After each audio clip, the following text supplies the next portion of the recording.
Le chiffre du jour, Emmanuel, 714 millions d'euros. Eh ben oui, c'est ce que devraient rapporter les radars en 2022.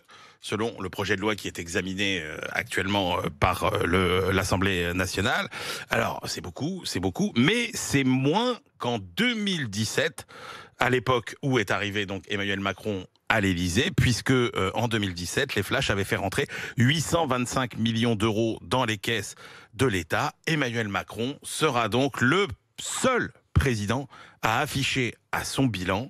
Je ne sais pas si ça rentrera quand même à mettre à l'actif de son bilan au moment où il se représentera pour les Français. Automobilistes peuvent peut-être s'en réjouir. Exactement. En tout cas, ce sera le seul président à afficher à son bilan une diminution des recettes liées au radar. Sous Nicolas Sarkozy, entre 2007 et 2012, les recettes avaient augmenté de 150 millions. Sous François Hollande, d'une centaine environ de millions. Là, on revient au niveau de 2013. Alors pourquoi ça diminue? Parce que les automobilistes sont plus prudents?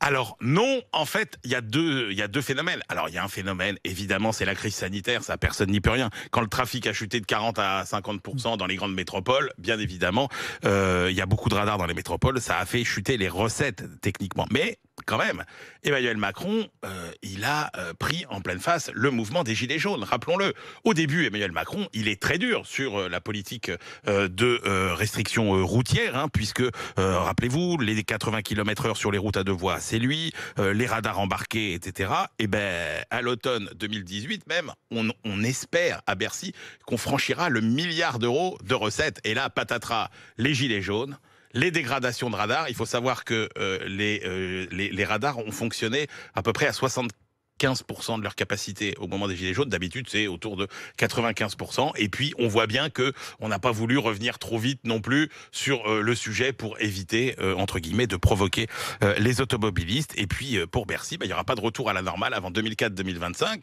parce qu'il y a maintenant le télétravail qui fait qu'il y a moins de trafic routier, etc. Donc, on est dans une espèce de course où il va y avoir de plus en plus de restrictions, de plus en plus de contrôles, et puis peut-être de moins en moins de trafic. Et on en parlera d'ailleurs tout à l'heure, parce qu'on va parler aussi des voitures et de leur hausse des prix et de la pénurie. Il y aura peut-être moins de recettes de radar parce qu'il y aura moins de voitures sur les routes. Il faut attendre parfois jusqu'à 9 mois. Il faut parfois attendre jusqu'à 9 mois si vous voulez une voiture neuve. Toutes les précisions tout à l'heure, 7h40, avec mon invité Luc Châtel, qui est le président des producteurs automobilistes français.